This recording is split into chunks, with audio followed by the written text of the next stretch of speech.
নমস্কার বন্ধুরা, মধুমিতার গল্পের আসরে আপনাদের স্বাগত। আজ আমি পড়ে শোনাব বিভূতিভূষণ বন্দ্যোপাধ্যায়ের লেখা অনুসন্ধান। নারায়ণ মাস্টার সকালে উঠে স্ত্রীকে চা দিতে বললেন। স্ত্রী মনোরমা বললেন, চাও নেই, চিনিও নেই। দুধ তো দিয়ে যায়নি গোয়ালা, 2 মাস তাকে টাকা দেওয়া হয়নি। তুমি সংসারের কিছুই দেখো না, আমি কি করে একা সংসার চালাই? বাইরে থেকে ছেলেরা বললে, বাড়ি আছেন স্যার? নারায়ণ মাস্টার হন্তদন্ত হয়ে স্ত্রীকে বলেন, একটু চা করে দাও যা হয় করে, ওরা সব এসে গেল। মনোরমা মুখ ঝামটা দিয়ে বলেন, এলে কি হবে, শুধু ঘরের খেয়ে বোনের মোষ তাড়ানো? তোমার হয়েছে তাই। কারো কাছে পিত্তেশ নেই, ওদের পেছনে ভূতের মতো খাটুনি। এর চেয়ে টিউশনি ধরলে তো কাজ হয়, 2 পয়সা আসে। বাইরে একখানা চালা ঘরে গ্রামের চাষাভূষদের অনেকগুলো ছেলে জুটেছে। নারায়ণ মাস্টার তাদের কাউকে অক্ষর পরিচয় করান, কাউকে ভাঙা একটা গ্লোবে ভূগোল শেখান, একজনকে কবিতা পড়তে শেখান। একটি গরিব ছেলেকে বলেন, কি খেয়ে এসেছিস সকালে? কিছু না, শোন, তোর কাকিমার কাছে গিয়ে বল 2টি মুড়ি দিতে, আমি বলে দিয়েছি যেন বলিস নে। ছেলেটি ইতস্তত করে, সে তার কাকিমাকে চেনে, সেখানে যেতে তার সাহসে কুলোয় না। তবু নারায়ণ মাস্টারের মনস্তুষ্টি করার জন্যে পায়ে পায়ে অন্দরের দিকে এগোয়। মনোরমা বসে ধান সিদ্ধ করছেন রান্নাঘরে। ছেলেটি ভয় ভয়ে দাঁড়িয়ে দেখে, ডাকতে সাহস হয় না। মনোরমা হঠাৎ এগিয়ে বলেন, কে বিষ্টু? কি রে? এই কি? মাস্টারমশাই বলে দিলেন, এই মোড়ে 2টি মুড়ি দিতি। তার বলে দেবেন না কেন? তার কি, কোথা থেকে কি জোটে তার সেদিকে কতটুকু খেয়াল থাকে? যা, মুড়ি নেই, বলগে যা। নারায়ণ মাস্টার খেতে বসেছেন। বাড়ির পাশের এক গরিব গেরস্ত বাড়ির ছোট ছেলে ওত পেতে থাকে কখন তিনি খেতে বসবেন। যদি না আসে, নারায়ণ মাস্টার ডাকেন, আয় বিলু আয়। বিলু বলে, কি? হ্যাঁ? সে ওই 2টো কথাই বলতে শিখেছে। হেঁটে স্কুলে যেতে হয় অনেক দূর, দেরি হয়ে যায়। পথে যেতে যেতে শোনেন স্কুলের ঘন্টা বাজছে। 7 মিনিট লেট। হেডমাস্টার নীরদ রায় বড় কড়া লোক, বয়স 50-এর ওপর, চোখে চশমা, লম্বা দোহারা চেহারা। এত দেরি হলে রোজ রোজ চলবে না নারায়ণবাবু। নারায়ণবাবু অপ্রতিভ মুখে হাজিরা খাতাখানা টেনে নেন। কিন্তু আরও 5 মিনিট পরে হেডমাস্টারের প্রিয় পাত্র সারদাবাবু এসে এক গাল হেসে বলেন, উফ, কি রোদ আজকে স্যার, গা যেন পুড়িয়ে দিচ্ছে। হেডমাস্টার বলেন, আপনার মেয়ের বিয়ে ঠিক হলো হুগলিতেই? বসুন বসুন। 2টো পান নিন স্যার। একটি ছেলে ক্লাসের বাইরে এসে দাঁড়িয়ে থাকে। নাম ইন্দুভূষণ, সুন্দর চেহারা। নারায়ণবাবুকে এগিয়ে এসে ক্লাসে নিয়ে যায়। ক্লাসে ছেলেদের ভিড়। নারায়ণবাবুকে সবাই ভালোবাসে, পছন্দ করে, ভয়ও করে। ক্লাস চুপ হয়ে যায়। একবার মৃদু ভৎসনায় অঙ্ক কষান, বোর্ডে খড়ি দিয়ে। ইন্দুভূষণ বলে, অঙ্ক কষার পরে সেই গল্পটা বলুন স্যার। সব ছেলে সায় দেয়। নারায়ণবাবু বলেন, জানালাগুলো খুলে দাও, দেখো তো কেমন সুন্দর মাঠ, গাছপালা, ভগবানের তৈরি সুন্দর পৃথিবীকে চোখ ভরে দেখতে শেখো। শুধু বইয়ের পড়া পড়লে মানুষ হবে না, চোখের দৃষ্টি ফুটুক। ইন্দুভূষণ বলে, ওই দেখুন বাঁশঝাড়ের আকাশটা কেমন ময়ূরকণ্ঠী রং, নদীর ওপারে কিরকম কাশ ফুল ফুটেছে। নারায়ণবাবুর মন আনন্দে ভরে ওঠে। এই একটি ছেলেকে তিনি অন্তত দৃষ্টিদান করতে পারবেন হয়তো। ইন্দুভূষণ স্কুল ম্যাগাজিনের জন্য লেখা নিজের রচনা পড়ে শোনাচ্ছে। এমন সময় হেডমাস্টার দৌড়ের বাইরে দাঁড়িয়ে কড়া নজরে এক চমক ক্লাসরুমের দিকে চাইলেন। ইন্দুভূষণের পড়া বন্ধ হয়ে গেল। নারায়ণবাবু থতমত খেয়ে গেলেন। পাশে অন্য একটি ক্লাস। হেডমাস্টারের প্রিয় পাত্র সারদাবাবু চেয়ারে বসে ঢুলছিলেন। মনোরমা স্বামীর জন্য দাঁড়িয়ে আছেন অপেক্ষা করে। ওবেলা সত্যিই কিছু ছিল না খেতে দেবার। ভৎসনা সুরে কথা বলেছেন। দুপুরে সেই দুঃখ মনে বড় বেঁধেছে, একটু চা দিতেও পারেননি। নারায়ণ মাস্টার বলেন, অত হাসি হাসি মুখ কেন? কি খেতে দিচ্ছ?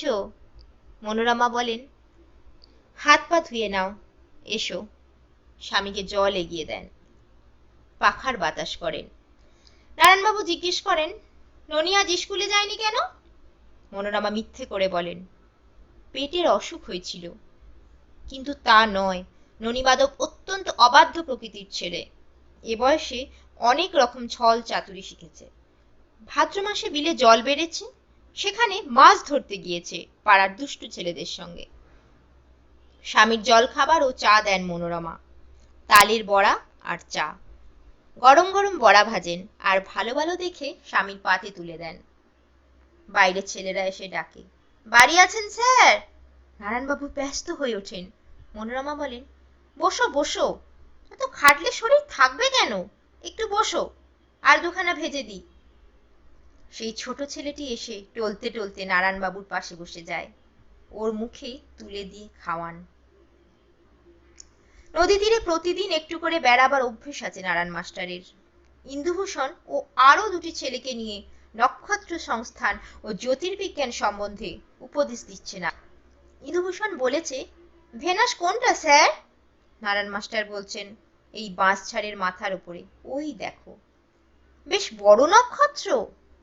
ওটিকে নক্ষত্র বলো না, ওটি গ্রহ, সৌরজগতের একটা গ্রহ।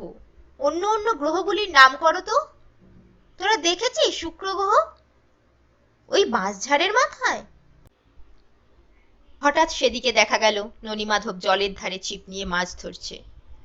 বাপকে দেখে ননিমাধব ততক্ষণ ছিপ গুটিয়ে ফেলে। নারায়ণ মাস্টার দুঃখিত হন, বলেন, তুই তো আজ স্কুলেও যাসনি, অথচ তোর দিদির বাড়ি গিয়েছিস শুনলাম বাড়িতে। ননি চুপ করে রইল। নারায়ণ মাস্টারের মেয়ের বিয়ে হয়েছে পাশের গ্রামেই। তোর মার কাছে বলে এসেছিস দিদির বাড়ি যাচ্ছি? হ্যাঁ। কেন মিথ্যে কথা বলতে গেলি? অমন আর কখনো বলবে না। মিথ্যে কথা কারো কাছে কখনো বলবে না, সত্য কথা বলবে। এতে যদি কোনো ক্ষতিও হয় তাও ভালো। সর্বদা মনে রাখবে এটি, কেমন তো? আচ্ছা, বাড়ি যাও। বাড়িতে মনোরমা সন্ধ্যা প্রদীপ দেখিয়ে প্রণাম করলেন। পাশের বাড়ির গাঙ্গুলি বউ ও সুভদা ঠাকুরনের কাছে সংসারের দুঃখ কষ্টের কথা বলেন। সুভদা এসেছে তেল ধার নিতে, গরিব বিধবা। মনোরমা যেটুকু তেল আছে তার বেশি অংশটা সুভদাকে ঢেলে দিলেন। স্বামীর কথা বলেন ওদের কাছে। এমন লোক যদি দেখে থাকি কখনো পিসি, সংসারের দিকে নজর নেই, কোনো দিকে নজর নেই। কি নিয়ে যে লোকটা থাকে দিনরাত। মেয়েটার ওই কষ্ট। তখনই বলেছিলাম দড়ির কাছে কুটুম্ব করতে নেই, দু বেলা কথা শুনতে হবে। তখন তো শুনলেন না। এখন তাই হচ্ছে যা বলেছিলাম। সুভদা ঠাকুরন বললেন, শাশুড়ি খারাপ না হয় বুঝলাম, কিন্তু জামাই তো শুনেছি বড় ভালো ছেলে। ভালো হলে কি হবে পিসি, মায়ের কাছে জুজু। মার সামনে কথা বলতে পারে ছেলে। উনি বলেন মায়ের বাধ্য হয়ে থাকা ছেলের উচিত। বললাম যে কোনো দিকে নজর নেই ওর। চাল নেই, তেল নেই, আজ বাদে কাল সকালে কি হবে ঠিক নেই। কে শুনছে সেসব কথা? ছাত্রদের নিয়েই ব্যস্ত। কেউ এক পয়সা দেবে না, ভূতের ব্যাগার খেটেই খুশি। আচ্ছা বলো তো পিসি, এ কি রকম কাণ্ড? নারায়ণ মাস্টার বাইরে থেকে হাঁক দেন এই সময়, একটা আলো ধরো, বাইরের দিকে বড্ড অন্ধকার। মনোরমা মুখ ঝামটা দিয়ে বলেন, হ্যাঁ, 7টা লণ্ঠনে আলো জ্বেলে তোমার জন্য বসে আছি যে। পিপে পিপে তেলের ব্যবস্থা ঘরে রেখেছো যে। এলে কোত্থেকে আমার মাথা কিনে, জিজ্ঞেস করি? নারায়ণ মাস্টার লজ্জিত মুখে ঘরে ঢুকতে ঢুকতে হোঁচট খান। মনোরমা বলেন, লাগলো নাকি? তোমার দেহটা এমনি করেই 7 খোয়ারে যাবে, দেখি কোথায় লাগলো। মনোরমা রান্নাঘরে গিয়ে চা তৈরি করছেন। ননি বাঁধব খিড়কি দৌড় দিয়ে চুপি চুপি ঢুকে বললে, মা, বাবা কোথায়? বাটিতে কি? ওর জন্যে দুটো চিড়ে ভাজা করেছি ঘি দিয়ে। না খেয়ে খেটে খেটে ওর শরীরটা যে গেল। এই খানিক আগে এমন হোঁচট খেলেন যে পা ভেঙে যেতে যেতে রয়ে গেল। ও থেকে তোমাকে না, তোমার জন্যে চাল ভাজা আছে, তেল মেখে দিচ্ছি। দিদির বাড়ি যাসনি? কেমন আছে সে? এতক্ষণ সেখানে ছিলি? কি খেতে দিল? কিছুই না, ঘন্টা কর্ণ। দাও চিড়ে ভাজা। দিদি ভালো আছে। না না, এ ওর জন্য ঘি দিয়ে ভাজা, তোকে এর পরে দেবো এখন, বসোগে যাও। নারায়ণ মাস্টার চিড়ে ভাজা খেতে খেতে স্ত্রীর সঙ্গে গল্প করেন। মনোরমা বলেন, ননি এই এলো অমলা শ্বশুরবাড়ি থেকে, অনেকক্ষণ ছিল সেখানে। অমলা ভালো আছে। নারায়ণ মাস্টার স্ত্রীর মুখের দিকে চেয়ে বললেন, কে বললে এসব কথা? কেন, ননি বললে, আবার কে বলবে? সে তো এই এলো ওর দিদির বাড়ি থেকে, রান্নাঘরে বসে খাবার খাচ্ছে। নারায়ণ মাস্টার একবার ভাবলেন স্ত্রীকে ছেলের গুণের কথা সব খুলে বলেন। তার উপদেশ সত্ত্বেও সে আবার তার মায়ের কাছে মিথ্যে কথা বলেছে, কিন্তু সরলা পত্নীর মুখের দিকে চেয়ে নারায়ণ মাস্টার সে কথা চেপে গেলেন। বাইরে থেকে ছেলেরা ডাক দিলে, বাড়ি আছেন স্যার? ছেলেরা পড়তে এসেছে। ব্যস্ত হয়ে ওঠেন নারায়ণ মাস্টার। নারায়ণ মাস্টার স্কুলে গেলেন। হেডমাস্টার আজ আর কিছু বললেন না। ক্লাসে ক্লাসে ছেলেরা তাকে নিজের নিজের ক্লাসে পাবার জন্যে যথেষ্ট আগ্রহ দেখায়। ইন্দুভূষণের ক্লাসে নারায়ণ মাস্টার ঢোকেন। একটু পরে হেডমাস্টার এসে গম্ভীরভাবে ক্লাসের বাইরে দাঁড়িয়ে জানিয়ে গেলেন, এই ক্লাসটা তার নয়, রুটিনটা দেখে ঢুকলেই তো হয়। অঙ্ক কষাতে কষাতে কি করে এসে পড়ে সূর্যের কথা। সূর্য আছে বলে জগতের রঙের খেলা অদ্ভুত, নারায়ণ মাস্টার বোঝান। তা থেকে নিউটনের কথা এসে পড়ল, জ্ঞান তপস্বী নিউটন। বাইরে দাঁড়িয়ে হেডমাস্টার শোনেন। নারায়ণ মাস্টারের জনপ্রিয়তা হেডমাস্টারের চক্ষুশূল। একটু পরে মাখনলাল সুর স্কুলে এসে ক্লাসে ক্লাসে বেড়াতে বেরোলেন। মাখনলাল সুর 2-3টি তেলের কলের মালিক। কালো মোটাসোটা চেহারা, মুখখানিতে দাম্ভিকতা মাখানো। লেখাপড়া বিশেষ কিছু জানেন না। টাকার জোরে স্কুলের সেক্রেটারি হয়েছেন বলে শিক্ষকদের ওপর প্রভুত্ব একটু বেশি করেই খাটান। বিভিন্ন ক্লাসে ঢুকে পরীক্ষা করেন। প্রথমে ক্ষেত্রবাবুর ক্লাস। ক্ষেত্রবাবু সসম্ভ্রমে উঠে দাঁড়ান, বলেন, পড়িয়ে যান, আমি শুনি। বাংলা সাহিত্য পড়াচ্ছেন ক্ষেত্রবাবু। সুরমশাই বলেন, ওসব কি আর কবিতা? কবিতা ছিল সেকালে যদু মুখুজ্জের, কুব্জ পৃষ্ঠ নুব্জ দেহ, উষ্ট্র সারি সারি, কি আশ্চর্য শোভাময় যাই বলিহারি ইত্যাদি। কৌটো খুলে পান খান ক্লাসের মধ্যেই। তারপরে যদুবাবুর ক্লাস। ইতিহাস পড়াচ্ছেন যদুবাবু। মন দিয়ে শিবাজির জীবনী বর্ণনা করছেন ছেলেদের কাছে। মাখন সুর এক অবান্তর প্রশ্ন করে বসলেন, বলো দেখি, দাশুরায় পাঁচালী লিখেছিলেন কত সালে? মাস্টার, বলে দাও না ওদের। দাশুরায়, আহা, অমন গান আর কেউ বাঁধতে পারবে না। তারপরে নারায়ণবাবুর ক্লাস। নারায়ণবাবু মশগুল হয়ে গিয়েছেন অধ্যাপনায়, কিন্তু তিনি অঙ্ক ছেড়ে রবীন্দ্রনাথের কবিতা আবৃত্তি করছেন ক্লাসে। মাখন সুর ঢুকে জিজ্ঞাসা করলেন, আপনি না অঙ্কের মাস্টার? আমি শুনেছি আপনি ক্লাসের পড়া না করিয়ে ছেলেদের কাছে বাজে গল্প করেন। নারায়ণবাবু বললেন, কথাটা উঠল কি না, আবৃত্তি সর্বশাস্ত্রানাং বোধদপি গরীয়সী, বিশেষত কবিতার, তাই আবৃত্তির নিয়মটা ওদের। তা শেখবার কোনো দরকার নেই, আপনি যে জন্যে আছেন তাই করুন। আমি অনেক দিন থেকে এরকম শুনে আসছি, কিন্তু আজ সচক্ষে দেখলাম। একটু পরে চাকরে এসে একটা স্লিপ দিয়ে গেল। নারায়ণবাবুর তলব হয়েছে হেডমাস্টারের ঘরে। নারায়ণবাবু পায়ে পায়ে সেখানে গিয়ে দেখেন হেডমাস্টার অপ্রসন্ন ও বিরক্ত মুখে বসে। বললেন, আপনি কোনো কাজ করেন না ক্লাসে, ছেলেদের যা পড়ান তা সিলেবাসের বাইরে, সেকেন্ড ক্লাসে অ্যালজেব্রা কতদূর করিয়েছেন দেখিয়ে বছর? মোটে সিম্পল ইকুয়েশন ধরাচ্ছেন? তাহলে কবে কোর্স শেষ করবেন আপনি? আপনাকে নিয়ে বড় মুশকিল হলো দেখছি। আপনার পুরনো রোগ গেল না, সেই বাজে গল্প করা। নারায়ণবাবু বললেন, আমি বাজে গল্প করিনি, ছেলের উদার দৃষ্টি যাতে খোলে তা চেষ্টা করি। টেক্সট বইয়ের যে একটা জগৎ আছে তার সঙ্গে পরিচয় করিয়ে দিতে আপনাকে রাখা হয়নি এখানে? Know the school to be a machine for turning out matriculates. আপনাকে আর কত শেখাবো বলুন? যদুবাবু, ক্ষেত্রবাবু ও রাখালবাবু নারায়ণবাবুকে জিজ্ঞেস করেন শিক্ষকদের বিশ্রাম করে, ব্যাপারটা কি হয়েছিল নারায়ণবাবু? সব শুনে যদুবাবু খুব লাফ ঝাঁপ দেন। আমি হলে আমার হেডমাস্টারকে দেখিয়ে দিতাম, দু কথা দিতাম শুনিয়ে আচ্ছা করে। সিলেবাস শেখাতে এসেছে? সিলেবাস? অন্তর্যোগ্য থাকার, মুখের মতো জবাব দিয়ে দিতাম আজ। ক্ষেত্রবাবু বলেন, একটু আস্তে আস্তে। কিসের আস্তে? ভয় করি নাকি? এ শর্মা কাউকে থোড়াই কেয়ার করে না, বলে দিচ্ছি। স্কুলের চাপরাশি এসে ডাকলে হেডমাস্টার বাবু যদুবাবুকে ডেকেছেন। যদুবাবু হঠাৎ বাতাস বের হওয়া বেলুনের মতো চুপসে গেলেন।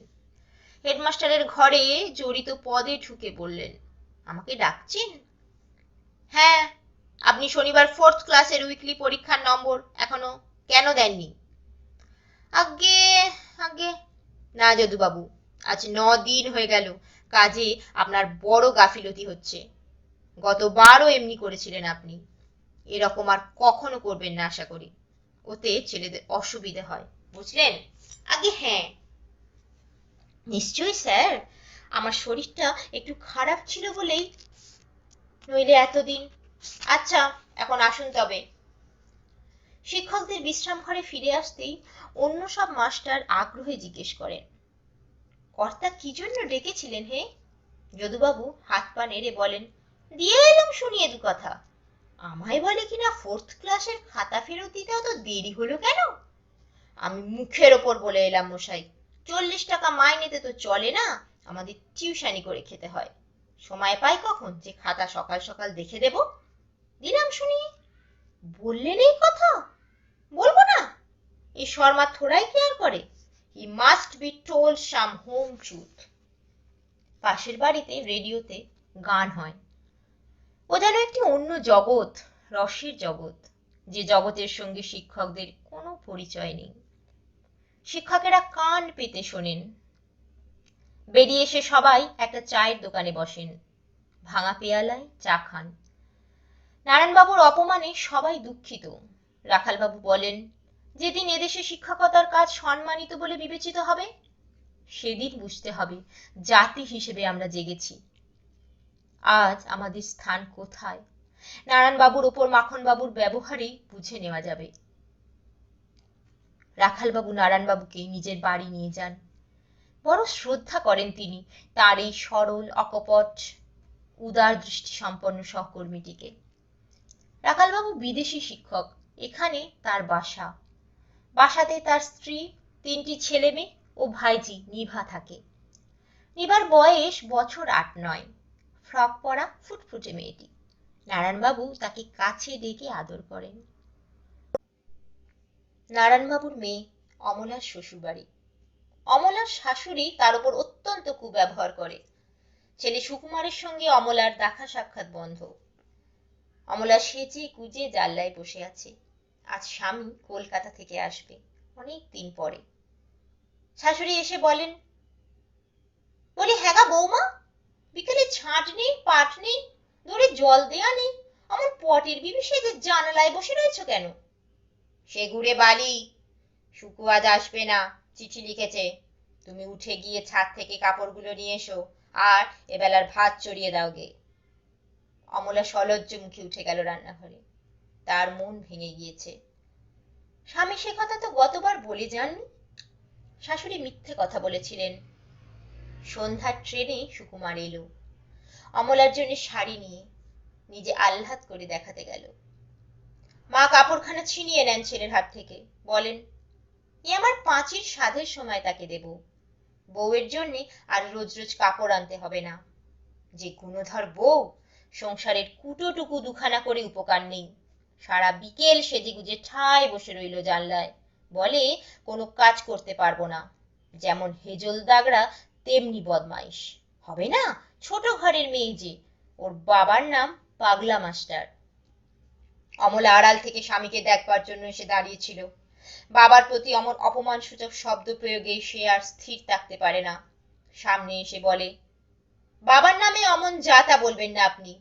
আমি কি করেছি না করেছি আপনাদের তা জানি না, কিন্তু আমার বাবা যে কারো কোনো অনিষ্ট করেননি বা করতে পারেন না এটা আমি ভালো করেই জানি। শাশুড়ি ঠাকুরন রণচণ্ডী মূর্তি ধারণ করলেন। ছেলেকে দিব্যি দিলেন যে সে যেন ও বউয়ের মুখ দর্শন না করে। অনেক রাত্রি জেগে দুজন দু জানলায় বসে রইল। সেদিন নারায়ণবাবু আহার করতে বসে বললেন, এঁচোড় কোথা থেকে পেলে, অসময়ে এঁচোড়? মনোরমা বললেন, আমি জানি নে, ননিমাধব কোথা থেকে এনেছে।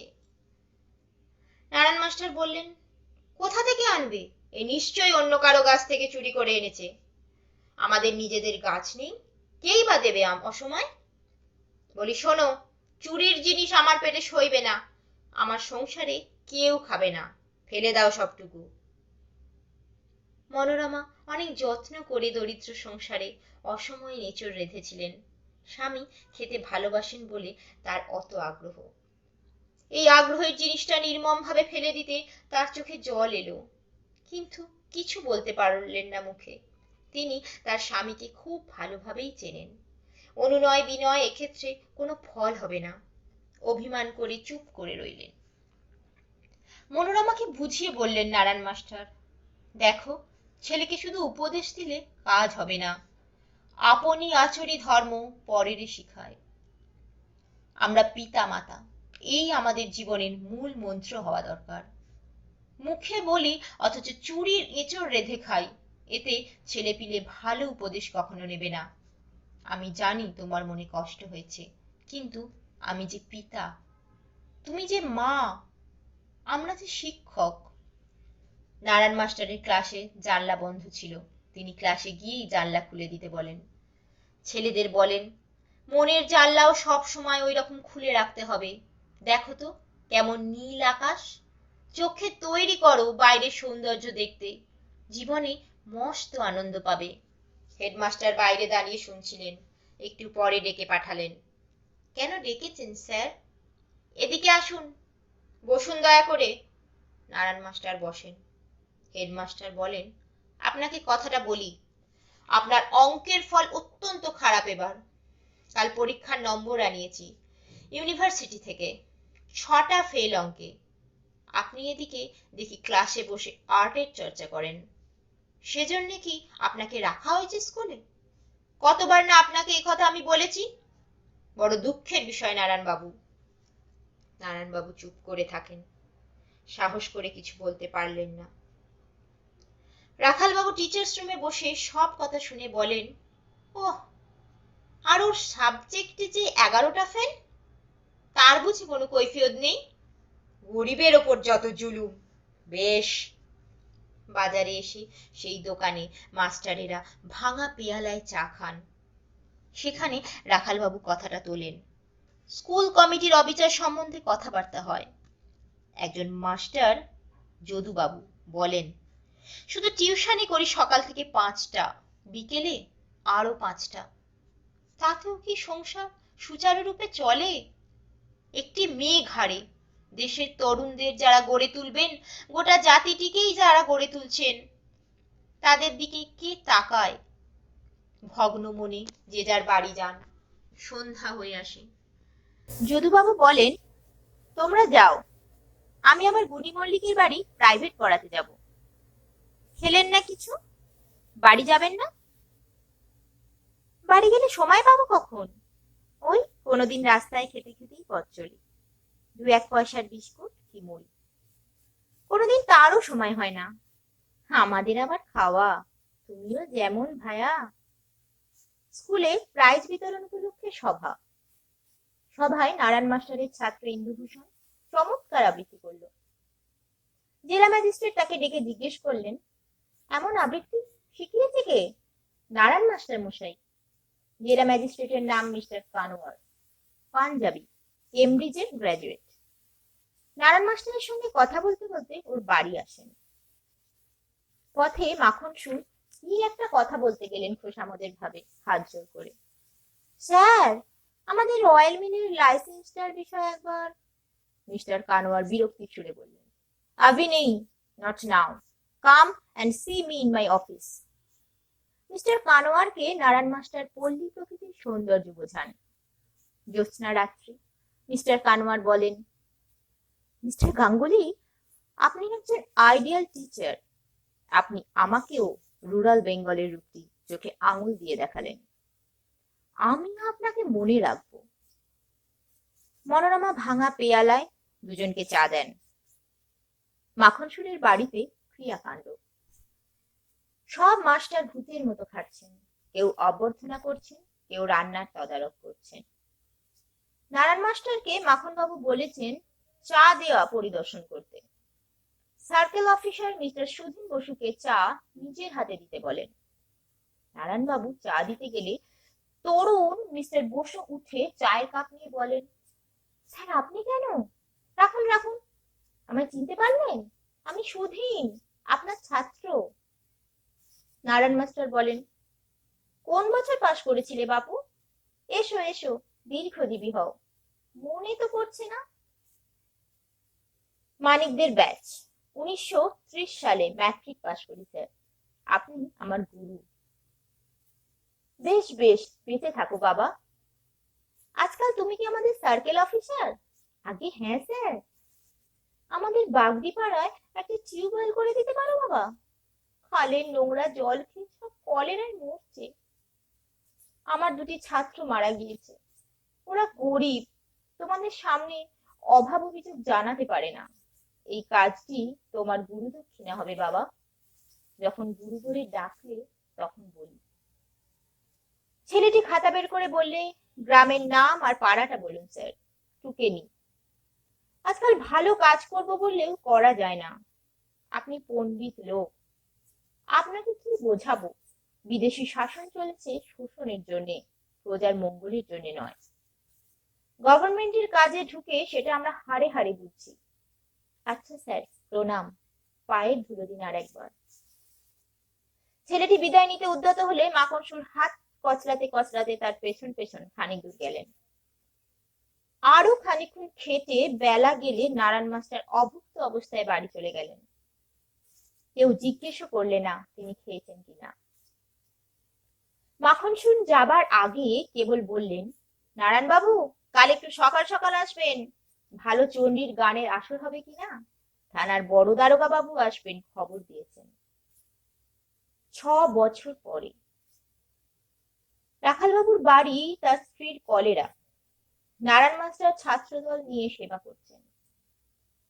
ছেলেদের মধ্যে ইন্দুভূষণ পরিচালক। সবাই ব্যস্ত, কেউ জল গরম করছে, কেউ ডাক্তারবাবুর হাতে সাবান দিয়ে জল ঢেলে দিচ্ছে। রাখাল মাস্টারের মেয়ে প্রীতি ইন্দুভূষণকে সাহায্য করে। কৃতজ্ঞতায় প্রীতির তরুণ হৃদয় কানায় কানায় ভরা। রাখালবাবুর স্ত্রী রাত্রে মারা গেলেন। প্রীতিকে ইন্দু বোঝায়। এর আগেও ইন্দুর সঙ্গে প্রীতির দেখা হয়েছিল একবার। নারায়ণ মাস্টার রাখালবাবুর বাসায় খবরের কাগজ আনতে পাঠাতেন। প্রীতি কাগজখানা ইন্দুভূষণের হাতে দিত। কৃতজ্ঞতা প্রেমে পরিণত হলো ক্রমশ। মাতৃবিয়োগের পর শোকাচ্ছন্ন দিনগুলিতে ইন্দুভূষণ সান্ত্বনা দিত ওকে। রাখাল মাস্টার বাড়ি থাকতেন না, দুজনের প্রেম গড়ে উঠল। ইন্দুভূষণ ম্যাট্রিক পাশ করে তখন কলেজের ছাত্র, কিন্তু নারায়ণবাবুর বাড়িতে সে নিয়মিত আসে। মনোরমা বয়স ও দারিদ্র্যের ভারে ক্লান্ত হয়ে পড়েছেন। ছেলে অবাধ্য, লেখাপড়া করলে না, 2 বার ম্যাট্রিক ফেল করেছে। মাকে এসে বলেছে, মা একটা কলের গান কিনবো, টাকা দাও। মা বললেন, কি করে বলিস সেসব কথা ননি? ওর বয়স হয়েছে, সংসারের জন্য ওর এখন চিন্তা এসে পড়েছে। আগে তো গায়ে আঁচড় লাগাতে দিতাম না, এখন ভালো করে এক বাটি দুধ খেতে দিতে পারিনি। তোকে কলের গান কিনবার টাকা কোথা থেকে দেব? ছেলে মার সঙ্গে ঝগড়া করে, সমানে উত্তর করে। অবশেষে বাবার পায়ের শব্দ পেয়ে খিড়কি দৌড় দিয়ে বেরিয়ে চলে যায়। নারায়ণ মাস্টার ঢুকে স্ত্রীকে চোখ মুছতে দেখে বললেন, কি হলো, চোখে কি? তিনি তো সংসারের কিছু খবর রাখেন না। স্ত্রী বলেন, চোখে কি হয়েছে, সব সময় জল পড়ছে। ওর মেয়ে আবার চিঠি দিয়েছে। মনোরমা বলেন সে কথা স্বামীকে। ওকে একবার দেখে এসো না গো, ওদিকে তো যাও। নারায়ণ মাস্টারের মনটা কেমন করে ওঠে। পাশের গ্রামে যাবার সময় ওর শ্বশুর বাড়ির সামনে দিয়ে যান। মেয়ে জানালায় দাঁড়িয়ে আছে। জামাইয়ের সঙ্গে দেখা। জামাই বলে, আসুন বাড়িতে। নারায়ণবাবু বলেন, সময় নেই, যাব না, অমলাকে বুঝিও। বাড়ি এলে মনোরমা বলেন, হ্যাঁ গা, তুমি গিয়েছিলে? নারায়ণবাবু বলেন, হ্যাঁ, খুব যত্ন করলে। অমলার শাশুড়ি নিজে এসে কত কথা বললে, জল খাওয়ালে। প্রীতি ও ইন্দুভূষণের শেষ দেখা। প্রীতির বিয়ে অন্য স্থানে স্থির হয়েছে। প্রীতির অভিভাবকদের হাত এতে সম্পূর্ণ। বেচারি প্রীতি নিরুপায়া। সে শুধু জানাতে এসেছে গোপনে ইন্দুভূষণকে। বাড়ির পিছনে এক জামতলায় দুজনে এসে দাঁড়িয়েছে। প্রীতি বললে, আমি কি করব ইন্দুদা, আমি কি করতে পারি? আমি তোমার সঙ্গে পালাতে পারি, কিন্তু বাবা তাতে মরে যাবেন, তা করতে পারবো না। প্রীতির বিবাহের পরদিনই সকালে উঠে মনোরমা দেখলেন ছেলে ননীমাধব ঘরের দোর খুলে রেখে মায়ের বাক্স ভেঙে ৩০০ টাকা ও বাবার সাবেক আমলের ঘড়িটা নিয়ে কোথায় পালিয়ে গেছে। একখানা চিঠি খুঁজে পাওয়া গেল। তাতে সে লিখেছে, বৃহত্তর জগতের আহ্বানে আজ সে বাড়ি ছেড়ে চলল। বাবা মা যেন কিছু মনে না করেন। নারায়ণ মাস্টার স্ত্রীকে বোঝান।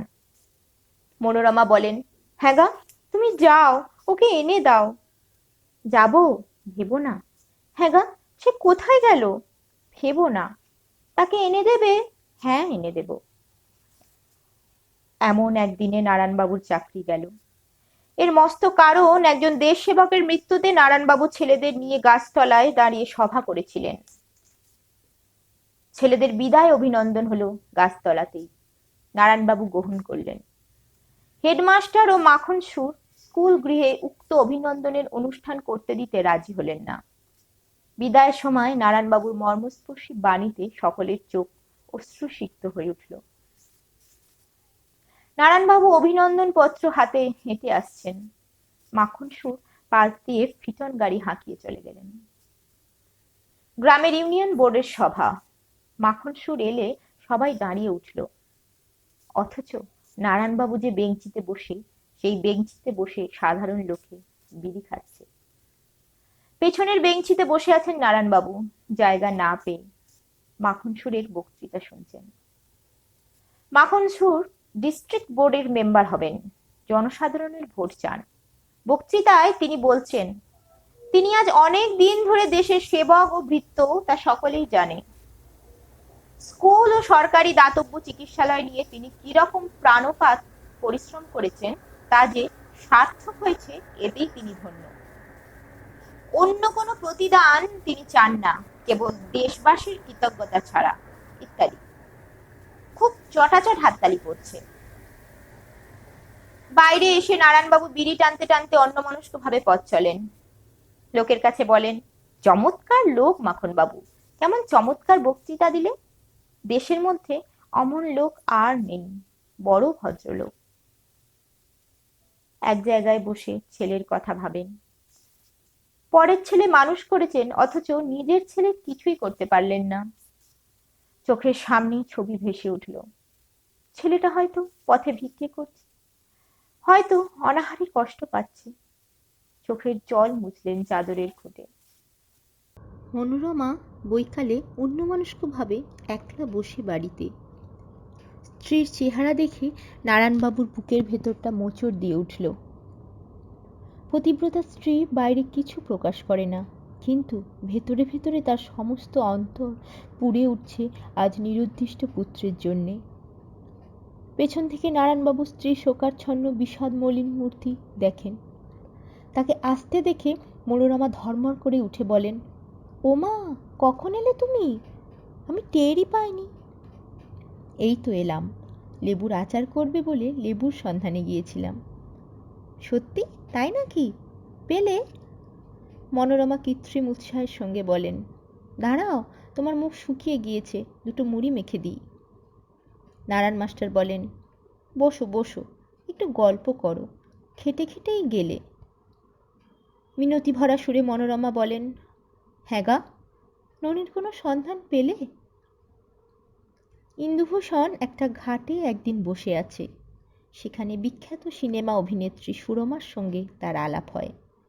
সুরমা ও তার দলবল পল্লীগ্রামের দৃশ্য তুলতে এসেছিল। ওর সাহায্য চাইলে। সেই সূত্রে সুরমার সঙ্গে আলাপ। সুরমা ওকে কলকাতায় গিয়ে দেখা করতে বললে বারবার। আসবেন তো? ঠিক বলুন। বালিগঞ্জের একটা ঠিকানা দিলে। সেখানে ইন্দুভূষণ দেখা করতে গেল এবং প্রথম পদার্পণের দিনই সুরমার জালে আবদ্ধ হল। সুরমা সুন্দরী, সুগায়িকা, ইন্দুভূষণ তরুণ ও সুদর্শন। দুজনই দুজনের প্রতি আকৃষ্ট হল। সুরমা বারবার আসতে বললে ওকে।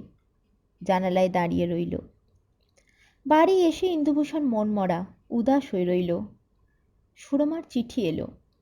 একবার অতি শীঘ্র যেতে বলেছে। সে গেল আবার। সুরমা ওকে খুব আদর আপ্যায়ন করলে। নিজের হাতে তৈরি সন্দেশ খাওয়ায়, গান শোনায়। শেষে সুরমা বলে, অনেক রাত হয়েছে, কোথায় যাবেন আজ? এখানেই থাকুন, কোনো অসুবিধে হবে না। দুজনে সারা রাত গল্প করি আসুন। সত্যি কথা বলতে কি, আপনাকে বড় ভালো লাগে। ইন্দুভূষণ রইল না। সুরমা বারবার বলে দিলে, সামনের শনিবারে আমার জন্মদিন, নেমন্তন্ন রইল আপনার, কথা দিন আসবেন। গেল ইন্দুভূষণ জন্মদিনের উৎসবে। গান, আহার বিহার, আরও কয়েকটি অভিনেত্রী নিমন্ত্রিতা। তারা ওদের দুজনের গলায় মালা পরিয়ে দিয়ে অভিনন্দন জানায়। সেদিন সুরমা ইন্দুভূষণকে বাড়ি যেতে দেয় না। ছাদে বসে দুজনে গল্প করে। সুরমা ও ইন্দুভূষণ মোটরে যায়। নারায়ণ মাস্টার পথ দিয়ে যান। তিনি কলকাতায় এসেছিলেন ছেলের সন্ধানে, মনোরমার মিনতিতে। সারা দিন নানা স্থানে ঘুরেছেন সন্ধান করে, কোথাও সন্ধান পাননি। সামান্য পয়সা হাতে, পেট ভরে জলখাবারও খেতে পারেননি। ভবানীপুরে বকুলবাগান রোডের মোড়ে গাড়িখানা হঠাৎ বেগে সামনে এসে দাঁড়ালো। নারায়ণ মাস্টার থমকে দাঁড়ালেন। কাদা জল জমেছিল রাস্তার এক জায়গায়, ছিটকে তার গায়ে লাগলো। নারায়ণবাবু চেয়ে দেখলেন ইন্দুভূষণ ও একটি সুবেশা তরুণী গাড়িতে বসে। পাশের একটি লোক বলে উঠল, রগর দেখলেন মশাই? চিনেছেন তো? নারায়ণ মাস্টার পাড়া গিয়ে মানুষ, তিনি কি করে চিনবেন? চিনলেন না? সুরমা দেবী। সে কে? কোথায় বাড়ি আপনার? সুরমা দেবী বিখ্যাত চিত্র তারকা, নামও শোনেননি? আপনার কাপড়খানা একেবারে নষ্ট করে দিয়েছে যে। নারায়ণবাবু চিনতে পারলেন, সরল মানুষ, জিনিসটা ঠিক বুঝতে পারলেন না, অবাক হয়ে গেলেন। একজন চিত্র অভিনেত্রীর সঙ্গে ইন্দুভূষণ কি করছে? ও কি কোনো ফিল্ম কোম্পানিতে কাজ নিল নাকি? কিন্তু তার ছাত্র, অমন যত্নে গড়ে তোলা ছাত্র শেষে একটি অভিনেত্রীর সঙ্গে বেড়াবে এভাবে? ইন্দুভূষণ চিনতে পেরেছিল নারায়ণ মাস্টারকে। সে চমকে ওঠে, তারপর থেকে অন্যমনস্ক হয়ে গেল। সুরমা বললে, আচ্ছা, হাজরার মোড়ে সেই যে এক পাড়াগে বুড়ো লোক আমাদের মোটরের সামনে পড়ল, ও মা, কি কাদায় লেগে গেল ওর গায়ে! ভাবলেও হাসি পায়। ব্রেক কষেছিল সময়, তাই খুব বাঁচা বেঁচে গিয়েছে। তারপর থেকেই তুমি এমন অন্যমনস্ক হয়ে গেলে কেন? আর ভালো করে কথা কইছ না, চেনো না কি ও বুড়োকে? ইন্দুভূষণ চুপ করে থেকে বললে, আচ্ছা, তোমার আবার যত বাজে কথা। আমি তোমার সঙ্গে এখন আর যাব না সুরমা। কেন? আমায় একটু নামিয়ে দাও, একটু কাজ আছে। কোথায় যাবে? সে বলবো এখন। তুমি যাও, আমি নামি। অনেকক্ষণ ধরে খুঁজলে ইন্দুভূষণ নারায়ণ মাস্টারকে, এদিক ওদিক, কিন্তু কোথাও খুঁজে না পেয়ে একটা পার্কে এসে ক্লান্ত হয়ে বসল। নিজেকে কোথায় যেন অপরাধী বলে মনে হতে লাগলো, নিজের কাছেই নিজেকে।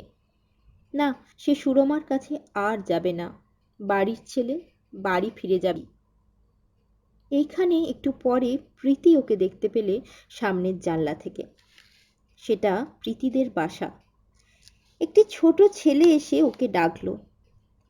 ইন্দুভূষণ দ্বিধা জড়িত পদে অপরিচিত দ্বারদেশে গিয়ে দাঁড়াতেই দৌড় খুলে দাঁড়ালো প্রীতি হাসি মুখে। ইন্দুদা? প্রীতি, এসো বাড়ির মধ্যে। কবে কলকাতা এলে? কি করছো আজকাল? তুমি এসো বাড়ির মধ্যে। বাড়িতে আর কে আছেন? কেউ নেই, কেবল এক ননদ ও বুড়ি খুড়শাশুড়ি। উনিও আসবেন এক্ষুনি। তুমি এসো ইন্দুদা। আমি যাব না প্রীতি, একটু বিশেষ ব্যস্ত আছি। অন্য সময় এসে দেখা করব। তা হবে না, এক পেয়ালা চা অন্তত খেয়ে যেতেই হবে। এই প্রীতিকে ভুলতেই সে সুরমার ফাঁদে পা দিয়েছিল। সেই প্রীতি আজ তার সামনে। গ্রামের সম্বন্ধে অনেক কথা হলো। তারপর ইন্দুভূষণ বিদায় নিয়েই সোজা সুরমার ওখানে গিয়ে উঠল সে। মনোরমা ছেলের জন্য ভেবে ভেবে শয্যা গ্রহণ করেছেন। নারায়ণ মাস্টার বাড়ি এলে তিনি উঠে স্বামীকে জল দেন হাত পা ধোবার। প্রতিবেশীর বাড়ি থেকে চা এনে চা করে খাওয়ান, কারণ ঘরে কিছু নেই। মূর্তিমান দারিদ্র সংসারের প্রতি রন্ধ্রে তার পাশ বিস্তার করছে। চাকরি নেই নারায়ণবাবুর। প্রভিডেন্ট ফান্ডের সব টাকা আদায় হয়নি। মনোরমা করুণ মিনতির সুরে বলেন, হ্যাঁ গো, ননির কোনো সন্ধান পেলে? নারায়ণবাবু কি জবাব দেবেন? কোনো সন্ধানই মেলেনি। সে কথা বলতেও কষ্ট হয়। নারায়ণবাবু কাছে বসে স্ত্রীকে বোঝান, ভগবানের নাম করো। সংসারে সব দুঃখ কষ্টকে যে জয় করতে পারে সেই তো যথার্থ মানুষ। সংসার পরীক্ষার স্থল, এই মনে করে চলবে যে আমাদের সত্যকার স্বাধীনতাকে কেউ হরণ করতে পারে না।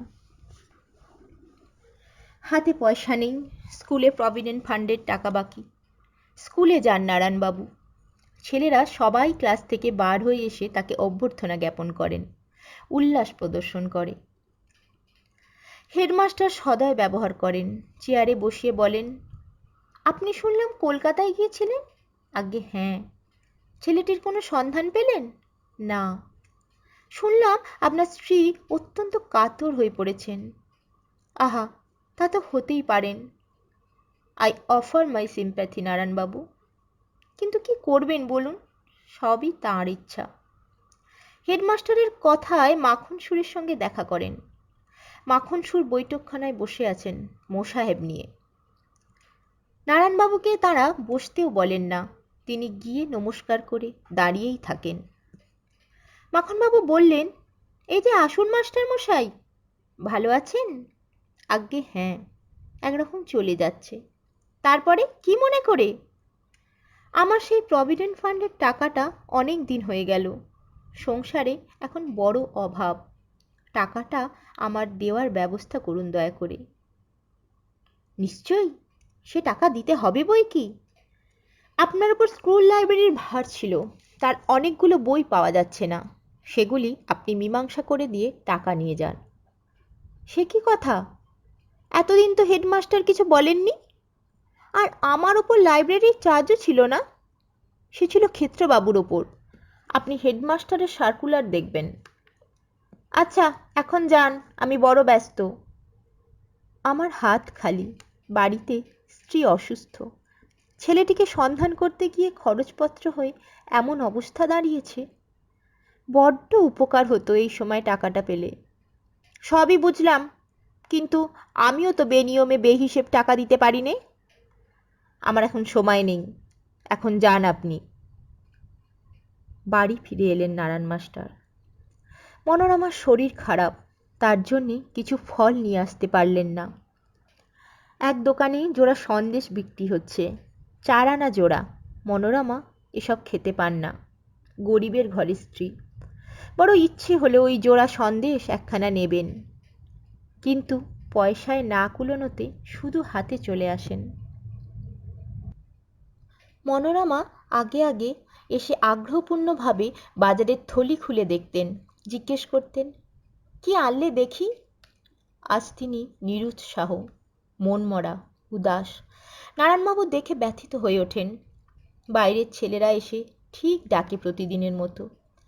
এখন আবার অন্য ছেলেদের নক্ষত্র বোঝান। ভাবেন ইন্দুভূষণের গাড়ির চাকায় সেদিন কাদা ছিটকে লাগার দৃশ্য, সঙ্গে অভিনেত্রী শ্রেণীর একটি মেয়ে। দুঃখ হয় তার। সুরমাকে নক্ষত্র চেনাচ্ছে ইন্দুভূষণ। ছাদের ওপর অন্ধকার, তারা ভরা আকাশ। সুরমা বললে, এসব শিখে কি হবে, তার চেয়ে চলো। জানো, আমার এক মাস্টারমশাই ছিলেন, তিনি আমার ছেলেবেলায় আমায় এসব চিনিয়েছিলেন। তিনি বলতেন, মানুষের দৃষ্টি যত প্রসারতা লাভ করবে ততই সে অমরত্বের সম্মুখীন হবে। মানুষ বড় কিসে এই বৃহত্তের সন্ধান, ভূমার সন্ধান সে পেয়েছে বলে। আমার গুরুর এই উপদেশ। তোমার গুরু কে, কোথায় থাকেন? তুমি তাকে দেখেছ? দেখেছি, কোথায়? সে বলবো না। একদিন তাকে এখানে আনবে? আসবেন না তিনি। জীবনে বৃহত্তের সন্ধান তিনিই আমায় দিয়েছিলেন। এতদিন তত বুঝতে পারিনি, কিন্তু আজকাল যেন বেশি করে বুঝছি সুরমা। সুরমার বিলাসিনী পল্লবগ্রাহী মন এই উক্তির গভীরত্ব বুঝতে পারলে না। সে বললে, চলো নিচে যাই, তোমাকে গান শোনাই, ঠান্ডা লাগছে। মাঝে মাঝে তোমার মুখ গম্ভীর দেখি কেন বলো তো? তোমার কি অভাব এখানে? কোনো অসুবিধার মধ্যে কি আমি রেখেছি তোমাকে? চলো। সুরমার গানে কথায় ইন্দুভূষণ জীবনের গভীর তত্ত্ব আবার বিস্মৃত হলো। মনোরমা শয্যাগত। পুত্রের বিচ্ছেদ শোক কাতরা মাতাকে সান্ত্বনা দিতে গিয়ে নারায়ণবাবু নিজেই ব্যাকুল হয়ে ওঠেন। ঠিক সেই সময় টেলিগ্রাম এলো আলিপুরের জেল হাজত থেকে। তার ছেলে ননীমাধব চুরির চার্জে অভিযুক্ত হয়ে আলিপুরে আছে। স্ত্রীকে মিথ্যা আশ্বাস দিয়ে নারায়ণ মাস্টার চলেন আলিপুরের দিকে। মনে পড়ল তার একটি পুরনো গান, কেবল তব মুখের পানে চাহিয়া বাহির হনু তিমির রাতে তরুণী খানি বাইয়া। অরুণ আজি উঠেছে, অশোক আজি ফুটেছে, না যদি উঠে না যদি ফুটে তবুও আমি চলিব ছুটে তোবার মুখে চাহিয়া। আলিপুরের জেল হেফাজতে ছেলের সঙ্গে দেখা হলো। ওখানে গিয়ে শুনলেন তার 6 মাস জেলের আদেশ হয়েছে। জেলা ম্যাজিস্ট্রেটের সঙ্গে দেখা করার পরামর্শ দিলে সবাই। নারায়ণ মাস্টার গিয়ে দেখেন জেলা ম্যাজিস্ট্রেট তার পূর্ব পরিচিত মিস্টার কানোয়ার। খুব খাতির করলেন তিনি। বললেন তিনি জানেন না যে আসামি তার ছেলে। খুব বিস্ময় প্রকাশ করলেন একথা শুনে। কেন এমন হলো? নারায়ণ মাস্টার চুপ করে থাকেন। পরে নারায়ণবাবু সব বললেন। দুঃখ করে ম্যাজিস্ট্রেট বললেন, আমি জানি এরকমই হয়। পণ্ডিতের বংশে পণ্ডিত ও সৎ ছেলে জন্মগ্রহণ করলে তো পৃথিবী স্বর্গ হয়ে যেত। আচ্ছা, আমি চলি, বললেন নারায়ণবাবু। মিস্টার কানোয়ার বললেন, আপনি আমাকে রুরাল বেঙ্গল চিনিয়েছিলেন, প্রকৃত বাংলাদেশ কি তা আমাকে চিনিয়েছিলেন আপনি। আমি কৃতজ্ঞ আপনার কাছে। আমি যদি জানতাম আসামি আপনার ছেলে তাহলে ওকে কনভিকশন দিতাম না। বড়ই দুঃখিত আমি যে আমার অজ্ঞাত সারে আপনার ছেলের জেল হলো। আমার বাসায় যাবেন না? আমার স্ত্রী আপনাকে দেখলে বড় খুশি হবেন। এখন আমার সময় হবে না মিস্টার কানোয়ার। আমার স্ত্রী পুত্রের শোকে শয্যাগত, একা ফেলে রেখে এসেছি। আমায় আজই ফিরতে হবে। Really I am so sorry. আপনার মতো ভালো লোকেরা সংসারে কষ্ট ভোগ করে কেন বলতে পারেন মিস্টার গাঙ্গুলি? আপনি তো একজন দার্শনিক। কর্মফল। আমার কি মনে হয় জানেন, এই দুঃখ দহনের মধ্যে প্রভিডেন্স আপনাদের শেষ মালিন্যটুকু পুড়িয়ে খাঁটি নিষ্পাপ করে নিচ্ছেন। গেটের ফাউস্টের সেই লাইন স্মরণ করুন। একদিন আসবেন, আপনার সঙ্গে বসে আমার বাংলোতে কথাবার্তা বলা যাবে। Good bye. নারায়ণবাবু বাড়ি এলেন। মনোরমা সাগ্রহে জিজ্ঞেস করেন, হ্যাঁ গা, ছেলে কেমন আছে? তাকে দেখলে? দেখলাম, ভালো আছে। তাকে আনলে না কেন? ঠিক বলো, তোমার মুখ দেখে আমার ভালো মনে হচ্ছে না। সে আছে তো? নিশ্চয়ই আছে, আমার কথা বিশ্বাস করো। হ্যাঁ গো, তবে তাকে আনলে না কেন? আমার বুকের এইখানটাতে হাত দিয়ে দেখো, আমি থাকতে পারছি নে। নারায়ণবাবু কিন্তু মুখ বুজে শুয়ে পড়ে থাকেন। অসুস্থ স্ত্রীকে নারায়ণবাবু সত্য কথা বলতে পারেন না। নিজে সেবা করেন স্ত্রীর। স্ত্রী সেই অবস্থায় উঠে নিজে চা করে দিতে যান স্বামীকে। নারায়ণবাবু বাধা দেন। একখানি চিঠি এলো। ছেলে জেলের মধ্যে মনের ঘৃণায় আত্মহত্যা করেছে। মিস্টার কানোয়ার দুঃখ করে পত্র লিখেছেন। নারায়ণবাবু গেলেন, পুত্রের অন্ত্যেষ্টিক্রিয়ায় যোগ দিলেন, মুখাগ্নি করলেন। বাড়ি ফিরে এলে মনোরমা ব্যস্তভাবে বলেন, ওগো, খোকা আমার কাছে রাত্রে এসেছিল। তুমি কোথায় গিয়েছিলে? বলো না, সত্যি বলো না, কথা বলো না কেন? কি হয়েছে? প্রায় মিনতির সুরে বলেন, হ্যাঁ গা, বলো না আমায়, বলো না, সে কেমন আছে?